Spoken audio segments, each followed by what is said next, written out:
Hello, welcome back to the Bio 122 video lectures. This is video 30 on the diversity of urinary system in different animals. This information comes from chapter 41 of your textbook on osmotic regulation and excretion.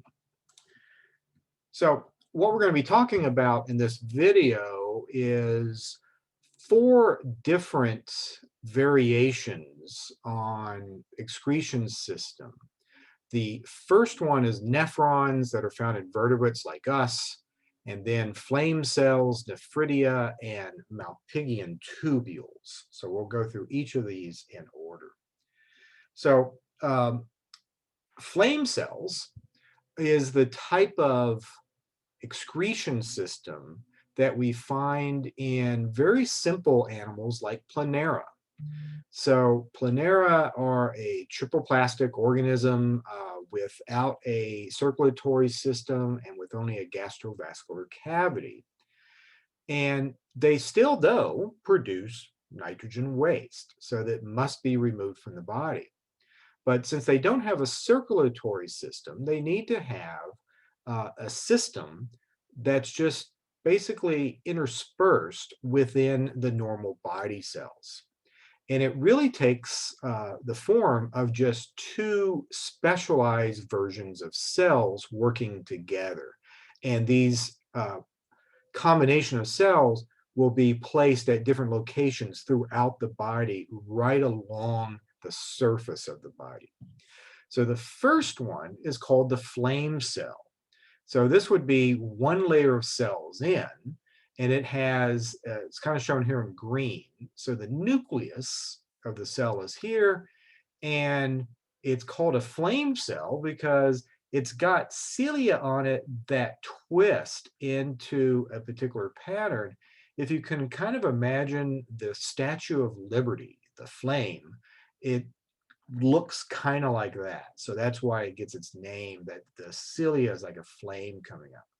But what these cells do is that they actively absorb the nitrogen waste in the form of ammonia, and now they move it through the cell body, and then the cilia then deposits the ammonia. It excretes out of the cilia, and the second cell is called a tube cell that completely surrounds it. It's got kind of a window cut into it here so you can see what's going on, but normally it completely envelops the flame, the cilia part of the flame cell. So this is going to capture that processed ammonia and other metabolites and transport them down a tubule so that they will simply be ejected outside the body. So they're going to be found throughout the surface of the Planera and are continuously removing ammonia from the body. It's a very simple system that works to remove ammonia. So it requires very little energy because these animals don't need to convert ammonia into urea because they live in water. The downside to it is you don't reabsorb the nutrients like we've seen that we do in the kidney with the nephron. Remember, the nephron filters everything out, even the good stuff, but then it reabsorbs the good stuff, the nutrients, and brings it back in. That's not going to happen here. So in that way, it's a little less efficient. But Planera have a very low metabolism, and they already don't have a very efficient gastrovascular cavity. So they're not gaining things very quickly, and they're also therefore not losing things very quickly. So it works well for Planera as a very simple system. The next step up, instead of flame cells, here is an earthworm, and this is typical of what we see in insects. And this is a system called nephridia. So notice this sounds very similar to the nephron that we see in kidneys. And that's no mistake. It actually has a lot of similarity. The circulatory system is very advanced in an earthworm. And so we have the ability to maneuver fluid throughout the body of the worm, but the body of the worm is also segmented. So there's compartments. So the nitrogen waste is going to be produced inside compartments of the worm. And so there is, between compartment walls is the nephridium. It's got one section on it that looks kind of like a horn, and this is the intake. So it's going to take substances in through here and then pass it through a convoluted tubule that looks very much like the nephron in a kidney, and then it exits the body. So it's kind of a cross between what we saw with the flame cell just directly exiting the body, but now we're doing the trick where we have increased surface area. And we're actually compartmentalizing it a little bit. And notice that this nephridia is taking care of cleaning out this compartment, but using the compartment behind it for the processing. And notice here is the opening to another nephridium. So we kind of go in a chain going down the length of the body. We also have a small bladder for each nephridia, kind of shown here, where it can actually store filtered waste before removing it. Because since these are not water-based animals, these are land-based animals, and so therefore must conserve water. So they are going to add a little bit more energy into the system to convert the ammonia into urea so it can be stored for a while. That does mean they are going to have to use a little bit of water, but not as much water as if they were using ammonia as their waste product. But here's the big advantage to it. And here we kind of see just another picture with the funnel where we're bringing all the waste in, and then follow us down. And please appreciate that this looks very much like the structure of a nephron with all these convoluted tubules. So we have a similar process where everything gets essentially filtered in, but instead of coming from the blood like it does in a nephron, it just comes from the body fluid. Now, as it gets filtered, we start reabsorbing, because this is the circulatory system, just like we have with nephrons, completely surrounding the nephridium, that allows the reabsorption of solutes and other nutrients so that they don't get lost, and it becomes a much more efficient system.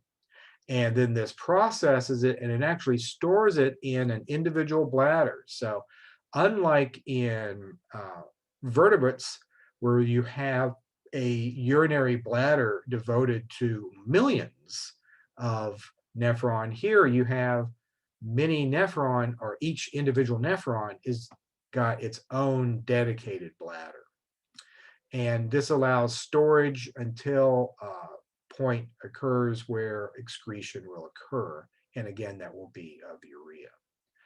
So this is kind of a mixture between a flame cell in some way in its simplicity, but the complexity and the efficiency of a nephron in a vertebrate kidney. Comparing it here to the picture here, which is the nephron. So notice how the convoluted tubule that we talked about previously and the entire circulatory system surrounding it. So again, compare the difference, the similarities, but the major difference is, again, we are bringing fluid directly in from the body fluid, whereas in the nephron, the waste products come in from the blood itself. So we have the Bowman's capsule, and we don't have a bladder associated with the nephron. Instead, it drains into a much larger universal bladder.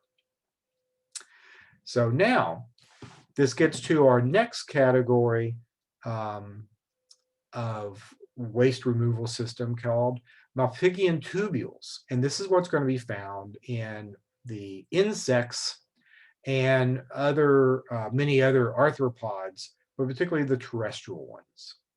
So remember, there is a alimentary canal in a insect, and there is a circulatory system, but remember, it's an open circulatory system.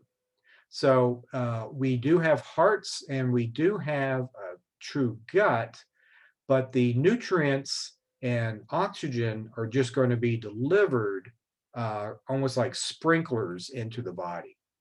So now the Malpighian tubules work in a similar way of the gut, but kind of working opposite.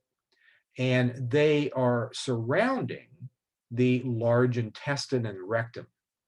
And they have a large surface area. That's the purpose of the tubules, not unlike the trachea that's used for the respiratory system.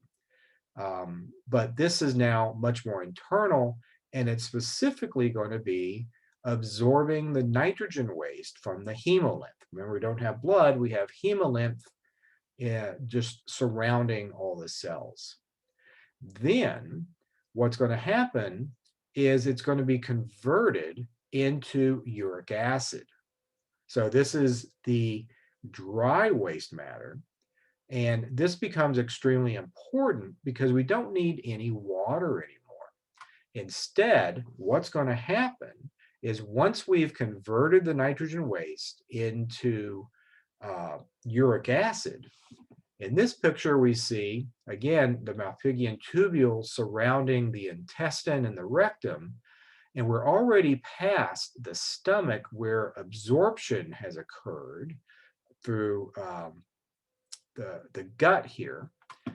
And so now all we have is the undigested food. So this is the development of the feces, but we have salt and we have nitrogen waste coming in, and that's going to be converted into urea, and it's basically just sprinkled as a paste, a dry paste onto the feces. So in insects, they only have one exit. They don't have a bladder. They don't have a urethra. Instead, the uric acid is just deposited onto the feces. And so then both feces and urine will be excreted from the body together. Meanwhile, as we're doing that, just like what all large intestines do, any excess water that's there, we're going to do our best job in reabsorbing that. So that works very, very well so that insects can be really conservative with their water while still removing their nitrogen waste. And let's compare this to birds, because birds have a kidney, just like we have. And they have a complete gut with the small intestine, of course, and they have some extra organs. They have the crop and they have the gizzard, but the intestine, the hindgut, is working the same. And there is similarity, though, even though birds have kidneys and insects don't. Insects have an open circulation, birds have a closed circulation, which is why they can use a kidney and insects can't. But then they're both using uric acid. Malpighian tubule, kidneys and nephrons, but then with the insect, the uric acid is deposited onto the feces and removed together. That exact same thing happens in the bird, so that the uric acid is deposited onto the undigested food, so the waste of the digestive system, and so therefore feces and urine are removed together. So the white bird droppings that you see way too often on your car windshield, that is uric acid that's making it white, but that's actually a combination of feces and urine. Birds and insects will do the same thing as far as that goes. And that, again, that's very efficient for not having to carry excess water and use that excess water simply for the purpose of removing nitrogen. And it also allows only one exit from the body, so it helps to streamline the body um, for flying birds and flying insects. So that's the end of this section. Thank you very much. I'll see you in the next video.